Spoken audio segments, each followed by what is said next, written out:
Assalamualaikum warahmatullahi wabarakatuh. Halo Sobat Sipikus, apa kabar Anda semua? Semoga sehat selalu dimanapun Anda berada.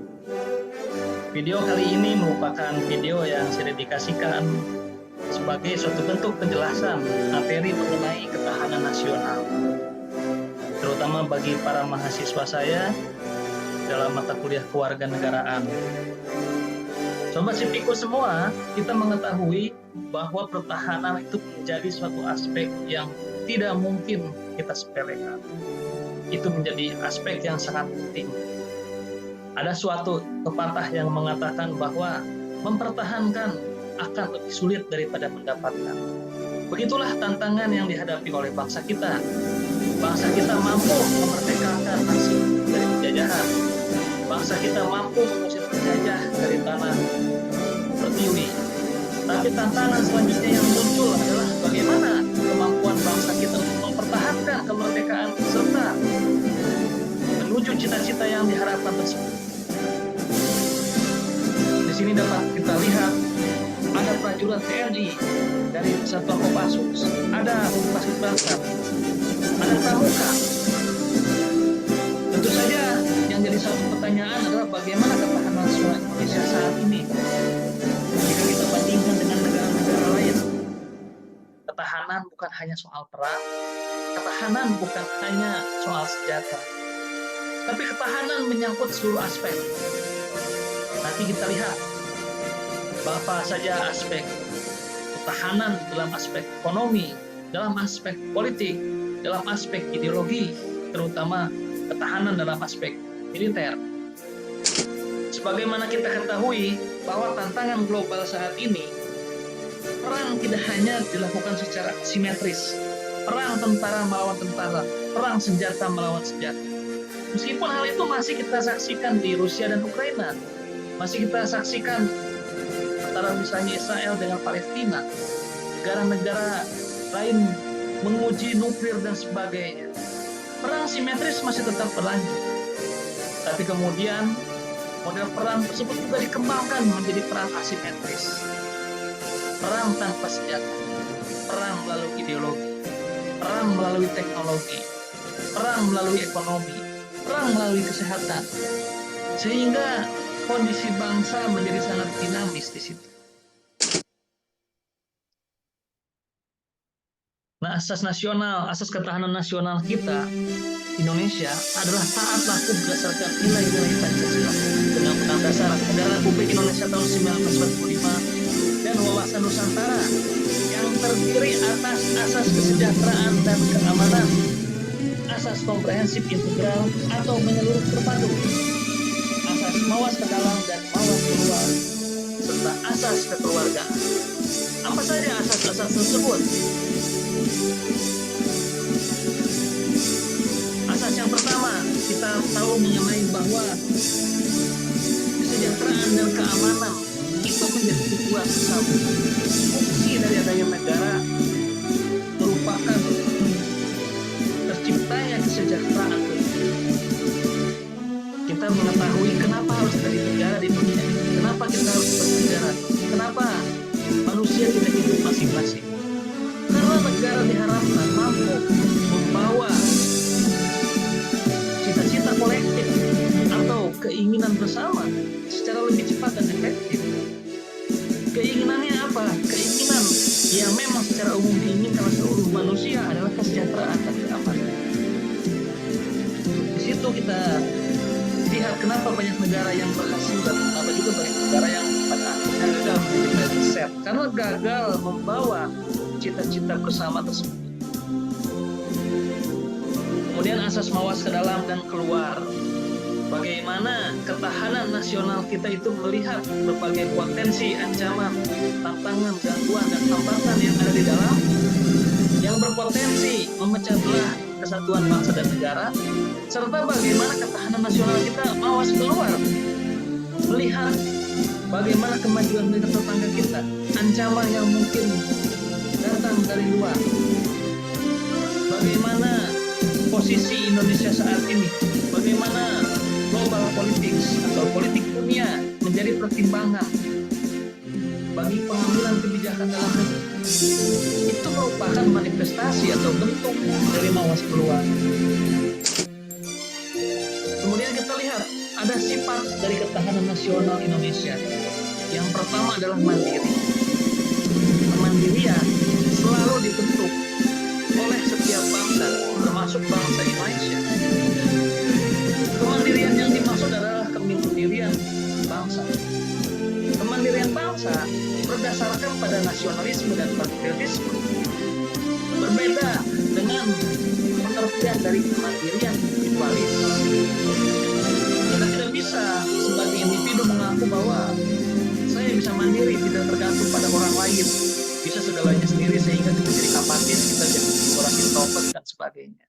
Kemandirian yang dikehendaki oleh ketahanan nasional kita adalah kemandirian integral, kemandirian kolektif, yang pada akhirnya kemandirian individu yang kita miliki itu dapat bermetamorfosis menjadi kemandirian kolektif, jadi kemandirian bangsa.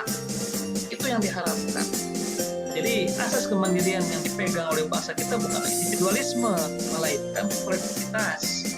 Kita saling bahu-membahu. Sifat yang kedua adalah dinamis. Ketahanan itu sangat dinamis. Kita tidak tahu esok lusa akan terjadi perang. Kita tidak tahu esok lusa kita yang malam ini atau waktu sekarang sedang rebahan, besok harus berada di frontline, di garis terdepan untuk membela negara, mempertahankan negara. Itu semua sangat dinamis. Sehingga ketahanan nasional hendaknya menjadi kesadaran bersama bahwa setiap hari kita harus selalu mempersiapkan diri kita untuk menghadapi situasi yang begitu dinamis. Kemudian wibawa. Ketahanan nasional kita bukanlah ketahanan yang dibentuk karena rasa takut. Kita lihat misalnya bagaimana tentara begitu dihormati, bagaimana tentara dibangun kewibawaannya sebagai simbol ketahanan negara.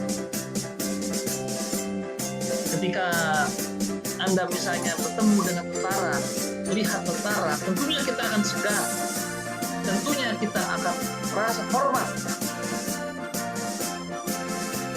Hormat, bukan takut. Walaupun mungkin ada yang takut juga, kalau memang belum mengerti. Karena kewibawaan itu dibangun, diinternalisasikan, dibentuk ke dalam diri setiap prajurit tentara nasional Indonesia. Yang hendaknya juga diinternalisasikan kepada diri kita. Bagaimana kita menjadi kepribadian yang berwibawa. Dan sifat keempat adalah konsultasi dan kerjasama. Inilah kolektif kolegial. Bagaimana ketahanan nasional itu bukanlah ketahanan yang dasar rusuh. Ketahanan yang tidak mementingkan semua pihak. Ketahanan Indonesia, ketahanan nasional kita adalah ketahanan yang dibentuk berdasarkan kehendak bersama, berdasarkan kebutuhan rakyat. Hukum tertinggi yang dipegang oleh kita adalah bagaimana keamanan segenap bangsa Indonesia dan seluruh tumpah darah Indonesia.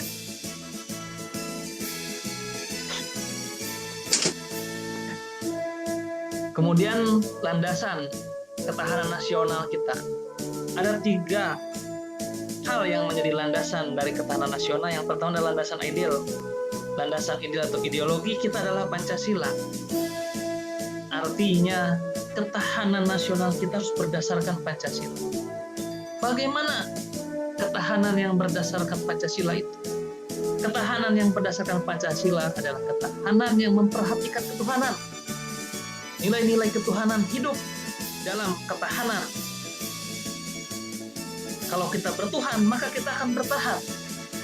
Itulah spirit yang harus dibangun dalam ketahanan nasional. Bertuhan sehingga kita bisa bertahan.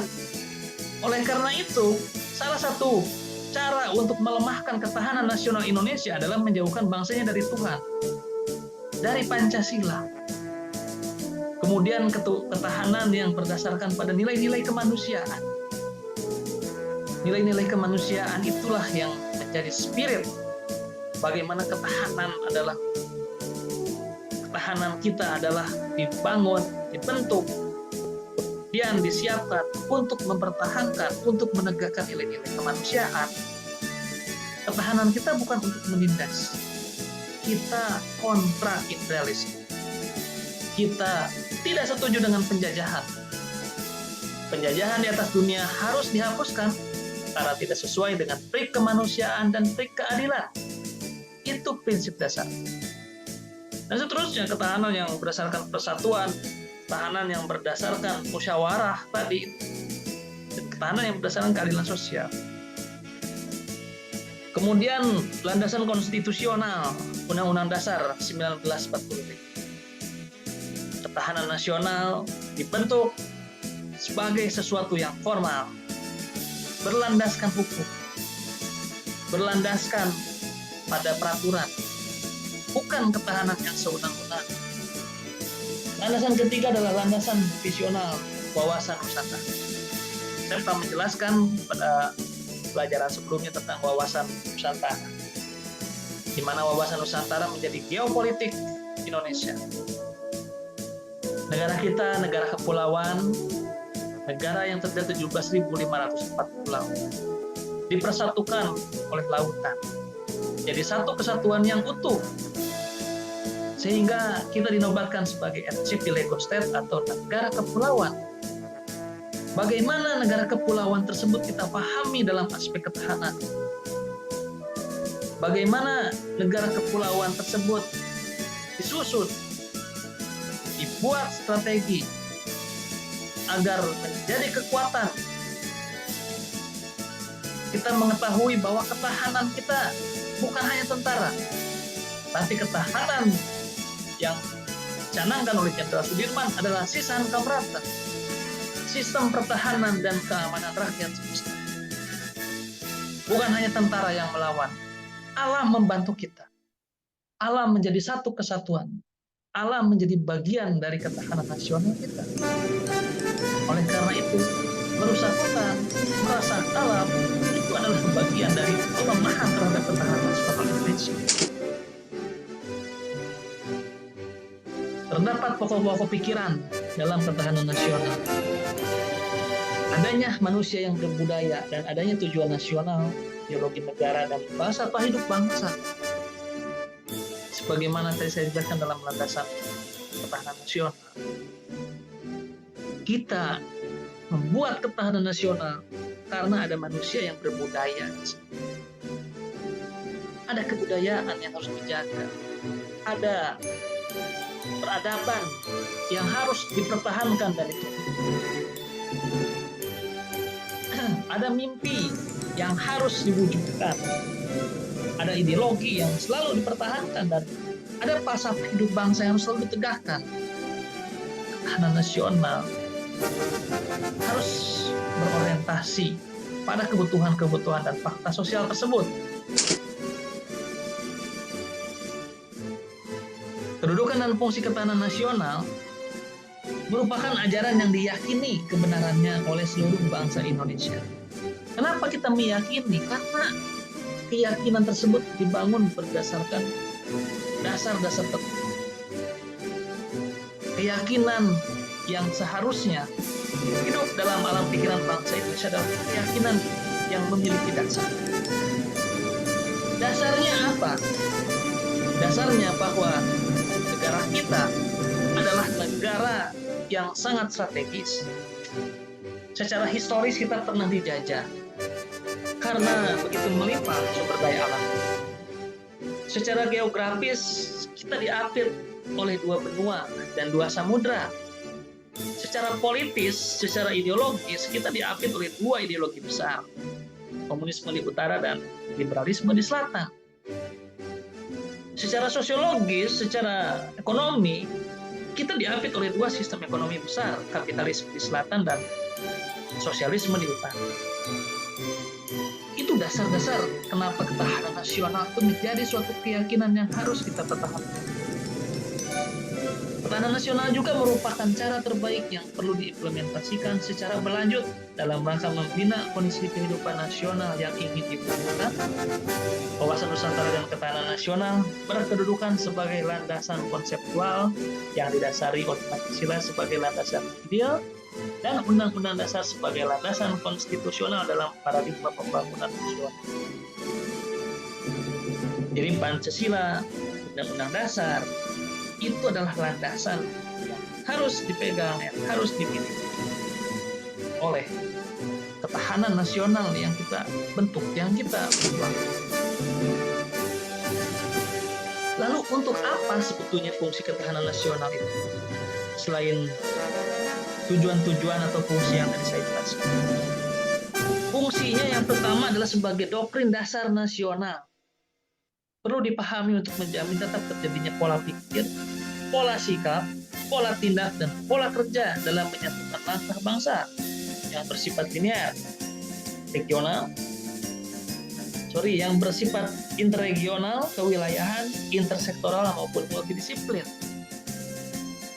Jadi ketahanan nasional itu adalah doktrin.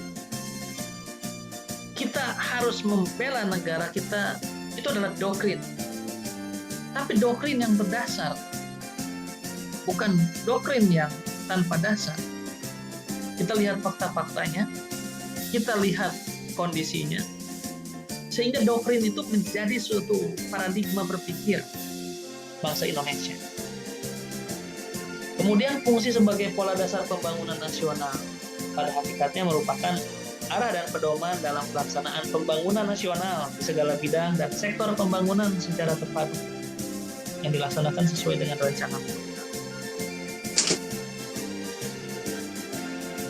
Kemudian konsepsi ketahanan nasional dalam aspek ekonomi, sosial budaya, aspek pertahanan dan keamanan, politik dan ideologi. Kita lihat di sini ada istilah yang disebut dengan Trigatra. Yang ini adalah Pancagatra, 5 aspek. Bagaimana konsepsi ketahanan itu dibangun dalam bidang ekonomi. Bagaimana ekonomi kita itu bisa mandiri. Bagaimana kita bisa swasembada pangan. Bagaimana kita bisa survive dengan sumber daya alam yang ada. Meskipun pada hakikatnya misalnya kita tidak bisa berdiri sendiri tanpa impor maupun ekspor, tapi konsepsi kemandirian ekonomi itu perlu dibangun. Aspek sosial budaya pun betul. Bagaimana transaksi atau interaksi kebudayaan global itu banyak mempengaruhi bangsa. Misalnya Korean Wave, misalnya gaya-gaya barat, westernisasi dan sebagainya. Itu masuk dan mempengaruhi kebudayaan. Kita harus memiliki konsepsi untuk mempertahankan kehidupan sosial budaya kita, nilai-nilai luhur bangsa. Bukan tidak boleh kita menikmati hiburan, film-film atau musik-musik dari Korea misalnya. Tapi kita harus memiliki kesadaran bahwa hidup tidak sesederhana itu. Konsepsi nasional, ketahanan nasional, itu perlu kita perhatikan juga. Dan pada akhirnya kita mengetahui dalam kehidupan politik, baik politik nasional maupun politik global, kita sebagai warga negara global, pilihannya hanya 2 sebetulnya dalam soal transaksi sosial budaya. Bangsa kita yang mempengaruhi bangsa lain atau bangsa kita dipengaruhi bangsa lain. Jadi kegiatan saling mempengaruhi itu ya suatu hal yang mutlak. Yang terpenting adalah terpengaruh atau tidak. Itulah yang harus dibangun, mentalitas seperti itu. Terpengaruh atau tidak tergantung pada knowledge dia, pengetahuan, pada nilai-nilai yang terkandung di dalam diri. Aspek pertahanan dan keamanan, jelas polisi dan TNI harus melakukan sinergitas untuk menjaga pertahanan dan keamanan bangsa kita. Aspek politik pun begitu. Jika kita misalnya pesimis hari ini bahwa politik begitu transaksional, money politik di mana-mana, misalnya Anda dengar berita-berita korupsi di mana-mana dan sebagainya. Itu merupakan suatu indikator kemunduran ketahanan nasional dalam bidang politik. Ketika bangsa kita dirusak moral politiknya, dirusak moral kebangsaannya, maka bangsa kita akan semakin melemah. Banyak misalnya oknum-oknum tertentu yang bisa dibeli, dititipi oleh bangsa asing, itulah yang akhirnya merusak dan menjual bangsa sendiri kepada bangsa asing.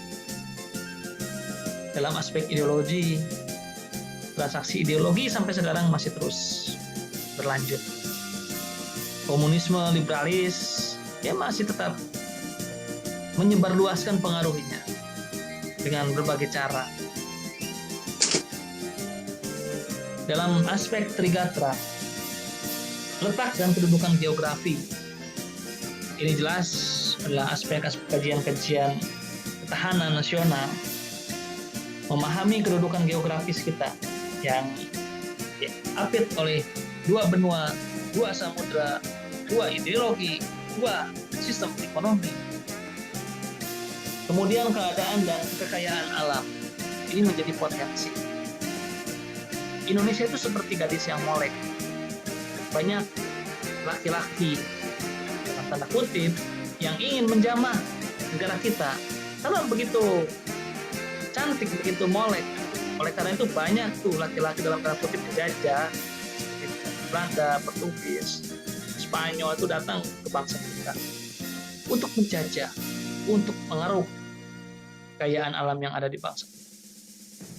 Oleh karena itu orang selalu mengatakan bahwa kekayaan alam itu kutukan atau anugerah itu tergantung bagaimana kita bisa memanfaatkan itu, atau kita justru tidak bisa memanfaatkan itu dan itu menjadi daya tarik orang untuk mengadu domba bangsa atau menjajah bangsa kita.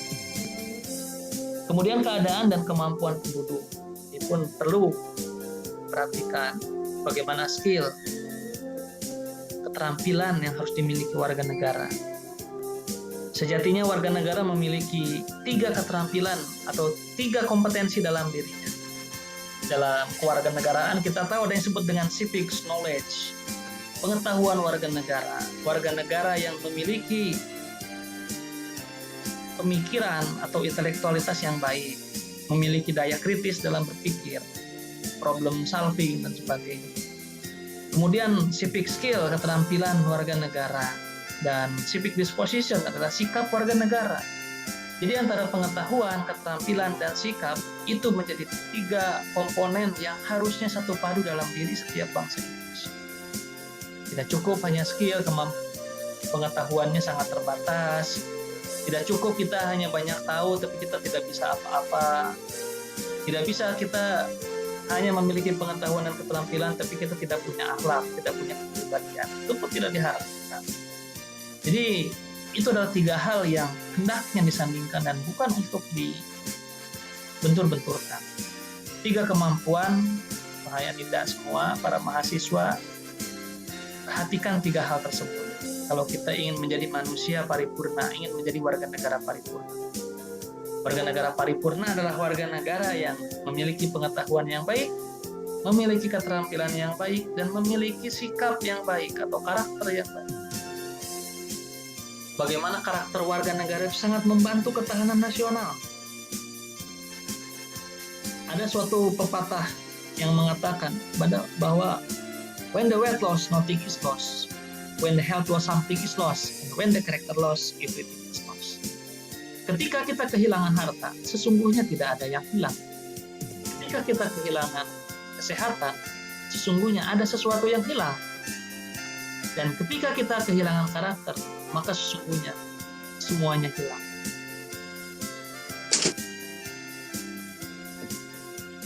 Ini adalah aspek Pancagatra yang tadi saya jelaskan.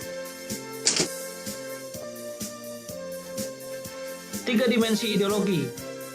Ideologi akan kokoh jika mengandung 3 dimensi.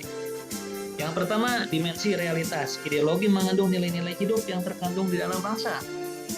Pancasila memiliki dimensi realitas, bukan hasil karangan, bukan mengada-ngada, bukan hasil imajinasi. Tapi Pancasila itu berdasarkan dimensi realitas. Kenapa berbunyi ketuhanan yang Maha Esa? Karena pada realitasnya bangsa kita adalah bangsa yang bertuhan. Cek saja misalnya, saudara-saudara semua, di daerah-daerah pedalaman yang sama sekali tidak mengenal agama, tapi banyak bangsa Indonesia yang berketuhanan, berkepercayaan, apapun itu. Misalnya agama-agama kepercayaan, tapi pada dasarnya negara kita adalah negara yang percaya pada Tuhan yang Maha Kuasa, yang diekspresikan dalam berbagai bentuk. Kemudian kemanusiaan yang adil dan beradab. Sejak dulu manusia Indonesia itu adalah manusia yang adil dan beradab. Bagaimana banyak tradisi wilayah-wilayah untuk gotong royong. Bagaimana ketika ada rumah yang mau pindahan bergotong royong, digotong bersama-sama dipindahkan.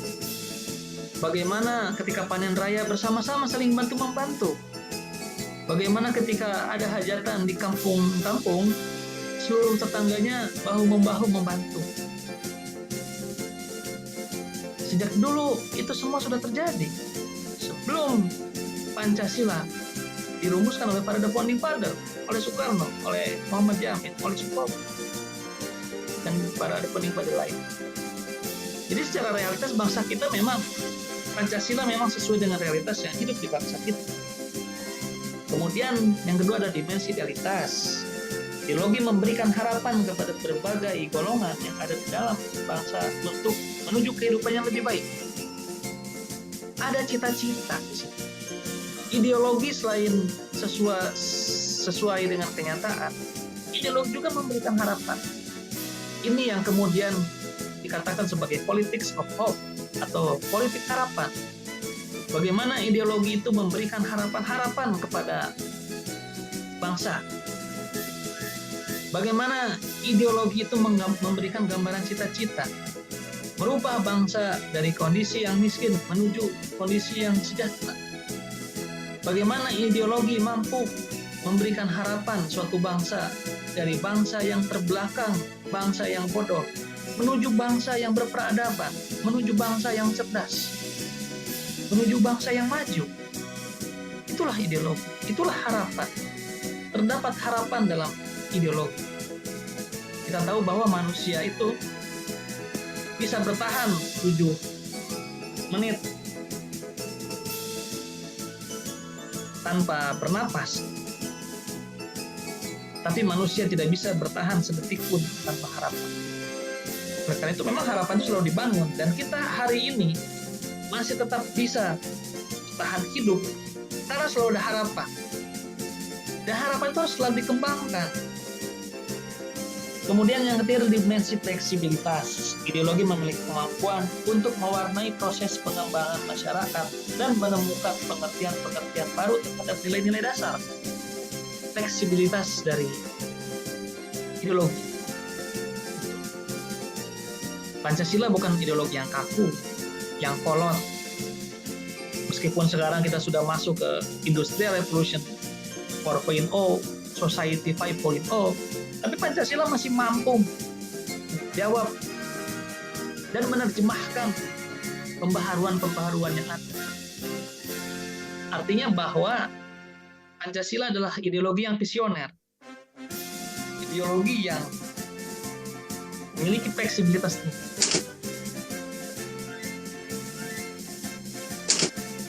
Oke. Trigatra dan Pancagatra merupakan satu kesatuan yang bulat, yang kemudian kita sebut dengan Astagatra. Kata nasional hakikatnya tergantung kepada kemampuan bangsa dan negara di dalam memanfaatkan Trigatra. Trigatra yang tadi ya, kondisi geografis, berdaya alam, kemudian sebagai modal dasar peningkatan kondisi Pancagatra dalam rangka pembangunan yang berkelanjutan.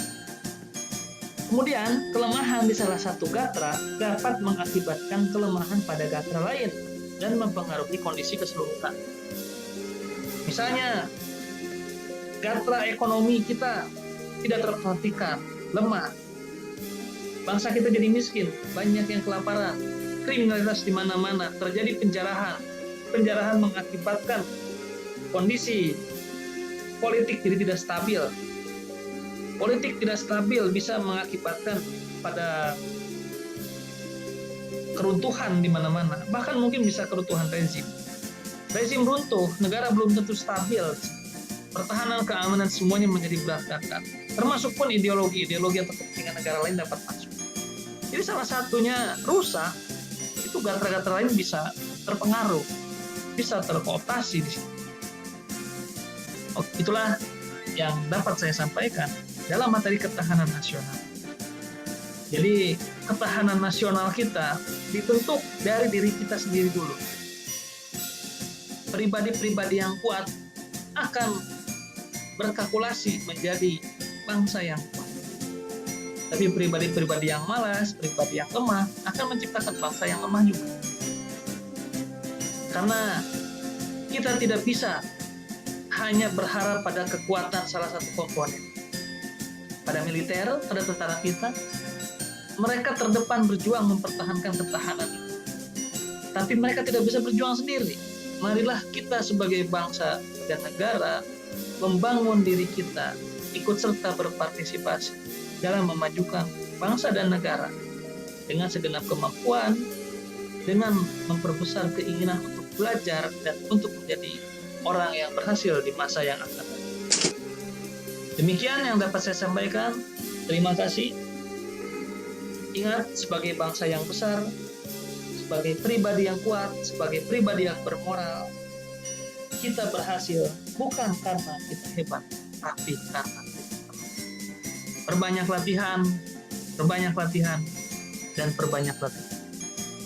Kita banyak berlatih, maka kita akan menjadi kuat. Terima kasih. Assalamualaikum warahmatullahi wabarakatuh.